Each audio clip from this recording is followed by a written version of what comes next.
श्री स्वामी समर्थ. तुम्हा सर्वांचं आपल्या या यूट्यूब चॅनेलमध्ये खूप खूप स्वागत आहे. तर मित्रांनो, बघू शकता ही मी आज गुरुवारची पूजा मांडलेली आहे आणि खूप अशी छान सकाळी मी पूजा मांडणी झाली. माझं घरातलं सर्व काम आवरलं आणि आम्हाला जायचं होतं स्वामींच्या मठामध्ये. मुलांना देखील आता सुट्ट्या चालू झालेल्या आहेत, त्यामुळे घरातली कामं देखील लवकर होतात आणि आम्ही दुपारी म्हणजे सकाळी 10-11 वाजता मठामध्ये नित्यनेमाने जात आहे. तर आज देखील मठामध्ये जायचं आहे, कारण आज आहे स्वामींचा वार, गुरुवार. तर मित्रांनो, चला पुढे कुठे कुठे आम्ही फिरतो किंवा काय काय करतो हे तुम्हाला मी पुढच्या माझ्या व्हिडिओमध्ये दाखवत आहे. तर काल आपल्याकडे सत्यनारायणाची जी पूजा झाली त्याचं साहित्य आपल्याला या निर्मल्यामध्ये टाकायचं होतं आणि ते टाकून आम्ही आता चालत चालत स्वामींच्या मठामध्ये निघालेलो आहोत. मठ अगदी जवळच आहे, मी प्रत्येक ब्लॉगमध्ये तुम्हाला सांगत असते. माझ्या घराच्या जवळ अगदी 15-20 मिनटावरती मठ आहे, त्यामुळे आम्ही नेहमीच चालत मठामध्ये जात असतो, कितीही ऊन असलं तरी देखील. पण आज खूप छान असं वातावरण झालेलं आहे, कधी ऊन कधी सावली येत आहे. खूप ढगाळ वातावरणामध्ये बाहेर जायला खूप मस्त मजा येते आणि तसंच आजचं वातावरण झालेलं आहे. त्यामुळे असं कितीही चाललं कितीही फिरलं तरी बिलकुल कंटाळा येत नाही अशा वातावरणामध्ये. त्यामुळे आम्ही निघालेलो आहोत स्वामींच्या मठामध्ये. मठामध्ये आल्यानंतर सर्वप्रथम दर्शन झालं ते आम्हाला या खंडोबाचं, कारण स्वामींचा दत्ताचा अवतार म्हणून दत्ताचं जे श्वान हे दत्ताच्या बाजूला असतं, त्यांचाच एक प्रकारचा ते श्वान आहे असं बोललं जातं. तर मठामध्ये तो हमेशा येतो, आतमध्ये येऊन बसतो, पण कोणी त्याला हाणत मारत नाही, कारण की तो स्वामींच्या दत्त अवताराचाच एक भाग समजला जातो. आपण ते खंडोबासुद्धा त्याला आपण मानत असतो. तर अशा पद्धतीने मठामध्ये आज खूप गर्दी वाढत चालली होती, कारण आज गुरुवार होता. तरी नेहमीपेक्षा जरा कमीच गर्दी मला वाटली, कारण की मे महिना आहे, त्यामुळे बरेच लोक गावाला जात असतात. तर इथे आज गुरुवार असल्यामुळे आज इथे अन्नदान असतं, किंवा थोडक्यात म्हणायला गेलं तर महाप्रसाद इथे असतो. तर खूप लोक आपल्या इच्छेने इथे डाळ, तांदूळ, कांदे वगैरे असं काही स्वामींच्या चरणावरती अर्पण करत असतात, शिदा म्हणून देत असतात आणि त्यातूनच खूप लोक पैशाची दान पण करत असतात आणि त्यातूनच इथं महाप्रसादाचं आयोजन केलं जातं. तर बघू शकता अगदी छान मठ आहे आणि खूप सारी स्वच्छता देखील इथं ठेवलेली आहे. तर हे बघा, कांदे, लसूण असतील, जे साहित्य अन्नदानासाठी इथं देत असतात ना लोक, अगदी मनापासून देत असतात, कारण त्यांना देखील स्वामींचे अनुभव आलेले असतात. तर खूप लोक आपली छोटी छोटी मुलं घेऊन सकाळी इथं येत असतात, स्वामींच्या दर्शन घेत असतात आणि अगदी मन भरून दर्शन झाल्यानंतर मग घरी जात असतात. कारण मठामध्ये उन्हाळा असू दे, पावसाळा असू दे, अगदी उन्हाळ्यामध्ये थंड वातावरण असतं, पाऊस आला तरी इथे काहीच टेन्शन नसतं. सगळी व्यवस्था या मठामध्ये अगदी व्यवस्थित आहे. त्यामुळे कितीही माणसं आली तरी इथं अगदी व्यवस्थित. आणि संध्याकाळी आरतीला हे पूर्ण जागा भरलेली असते, एवढा इथं लोक भाविक आरतीसाठी हजर असतात. तर खूप छान सोय आहे इथे. बघा, इकडे पाहण्याची देखील सोय आहे.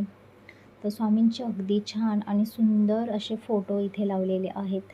हे नवीनच आत्ता लावलेले आहेत, पहिले इथे असे फोटो नव्हते, पण हे फोटो आत्ता नवीन लावलेले आहेत. आणि त्या साईडून देखील अगदी छान छान स्वामींचे फोटो इथे लावलेले आहेत. भाविकांसाठी गरम होऊ नये म्हणून फॅन देखील आहे. पण आजूबाजूला एवढी मोठी मोठी वडाची, पिंपळाची झाडं आहेत ना, त्यामुळे अतिशय छान आणि सुंदर हवा इथे येत असते आणि खूप थंड वाटत असतं मठामध्ये. त्यामुळे दिवसभरसुद्धा माणूस इथं जरी बसला स्वामींच्या चरणापाशी तरी त्याला कंटाळा येणार नाही. तर बघा, खूप महिला देखील इथे काम करत असतात आणि त्या स्वतःच्या मनाने काम करत असतात. कोणी झाडू मारत असतं, कोणी भाज्या चिरून देत असतं आणि कोणी भांडी धुवत असतं. ज्याला जशी सेवा आवडेल तशी ती सेवा करत असतात. कोणी प्रसाद वाटायला बसतं. हे लोकं कोणी ठरवलेली नाहीत, ते आपल्या मनाने येत असतात आणि आम्हाला हे काम पाहिजे, आम्ही हे काम करणार असं सांगत असतात. त्यामुळे बघू शकता तुम्ही की खूप छान पाठीमागच्या सुद्धा बाजूला खूप छान मोठी मोठी झाडं आहेत. त्यामुळे वातावरण अगदी छान आणि पवित्र आहे इथलं. त्यामुळे अशा ठिकाणी आम्ही नेहमी येतो. मुलांना देखील खूप आवडतं इथे येऊन बसण्यासाठी. खूप छान अशी सोय मठामध्ये या केलेली आहे. तर खूप लोक आहेत ते स्वामींसाठी नारळ असेल, स्वामींच्या आवडीचे लाडू असतील किंवा केळी असेल, त्यांना जे जे पदार्थ आवडतात ते त्यांच्यासाठी घेऊन येत असतात. आणि त्यामुळे काय होतं की स्वामी हे असं वाटतं की आपल्यावरती प्रसन्न होतील, आपली मनोकामना ऐकतील. पण त्याचबरोबर आपली भाव काय आहेत, आपण कशा पद्धतीची आपली वागणूक आहे, हे सुद्धा महत्त्वाचं आहे. जर तुमच्या मनामध्ये भाव नसेल, तुम्ही जर कोणाला अपशब्द वापरत असेल, कोणाबद्दल वाईट चिंतत असाल, तर तुम्ही कितीही स्वामींना घेऊन आलात तरी स्वामी ते कधीच स्वीकार करणार नाहीत. त्यामुळे आपला मनाचा भाव देखील चांगला असला पाहिजे, तर तेव्हाच आपली ही मनोकामना आहे ती पूर्ण होत असते. त्यामुळे मित्रांनो, तुम्ही देखील स्वामींच्या मठामध्ये नक्की जा. जमलंच तर अक्कलकोटला एकदा नक्की जाऊन या. आता मे महिना चालू आहे, मुलांच्या सुट्टीचे दिवस आहेत. इकडे तिकडे कुठेही फिरायला जाण्यापेक्षा छानशी एखादी मस्त तुम्ही प्लॅन करा अक्कलकोटचा आणि स्वामी दर्शन घेऊन नक्की या. बघा तुम्ही तुमच्या जीवनामध्ये नक्कीच बदल घडणार आहेत आणि चांगले बदल घडणार आहेत. तर हा ब्लॉग मी गुरुवारचा इथे संपवते. आणि शुक्रवारच्या ब्लॉगमध्ये मी आज मुलांसाठी एका नारळाचे मोदक बनवलेले होते. ती फक्त छोटीशी पूजा आणि नारळाचा मोदक कसे बनवले त्याची फक्त रेसिपी सांगत आहे. तर घरामध्ये सत्यनारायणाच्या पूजेचा नारळ पडला होता आणि म्हटलं तर ह्या पूजेचा इकडे तिकडे पडून राहण्यापेक्षा याचा प्रसाद म्हणून खाल्लेला खूप छान आहे. त्यामुळे गुरुवारचं आहे, शुक्रवार आहे, संकष्टी आहे. मुलं पण हट्ट धरत होती की मोदक खायचे आहेत. तर आमच्या इकडे 3 दिवस झालं आज पाणी आलेलं बिलकुल नाही. त्यामुळे म्हटलं चला अगदी साधी सोपी पद्धत वापरून थोडक्या पाण्यामध्ये आपण कामं करत होते आणि प्रमाणे मी आज अगदी नारळ खिसला आणि त्याच्यामध्ये गूळ, थोडी वेलची, थोडे ड्रायफ्रूट्स टाकून असं सारण छानपैकी बनवलं.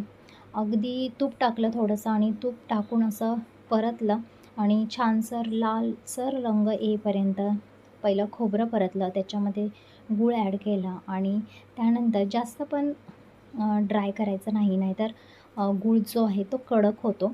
असं मऊ राहिलं पाहिजे सारण. अगदी म्हणजे तोंडात घेतलं ना की लगेच विरघळतं, त्या पद्धतीने सारण हे राहिलं पाहिजे. त्यामुळे आपल्याला सतत ते हलवत राहायचं आहे, सतत त्याचा ड्रायनेस पण आपल्याला चेक करत राहायचं आहे की जास्त ड्राय तर होत नाहीत ना. त्यानंतर एका वाटीमध्ये मी तेल गरम केलं. हे तेल असतं मोहन टाकण्यासाठी. आपल्याला मैद्याचे हे मोदक करायचे आहे. त्या मैद्यामध्ये असं मोहन म्हणजे कडकडीत तेल ओतायचं असतं. त्यामुळे काय होतं की मोदक हे आपले कडक बनत असतात किंवा खुसखुशीत बनत असतात. आणि खरं सांगते, हे मोदक अगदी खुसखुशीत बनतात. मला तर खूप अतिशय हे मोदक आवडतात आणि एकदम तोंडामध्ये घातलं ना की तो कुरकुरीपणा आणि एकदम पटकन ते विरघळून जातात. तर बघा मित्रांनो, अशी मी शुक्रवारची पूजा मांडली होती. गणपती बाप्पा आणि माता लक्ष्मीची पूजा. आणि त्यानंतर आम्ही मार्केटमध्ये गेलो होतो. तिथे होते बजरंगबली हनुमान यांचं मंदिर. त्यामुळे आम्ही तिथेही थोडा वेळ माथा टेकवला आणि नंतर घरी आलो. आणि घरी आल्यानंतर छान असं मोदक वगैरे सगळ्यांनी गणपती बाप्पांना नैवेद्य दाखवून खाल्ले. अगदी मस्त वाटलं. आजचा दिवस खूप छान गेला आमचा. तर मित्रांनो, असेच मी नवनवीन तुमच्यासाठी व्हिडिओ आणत जाईन.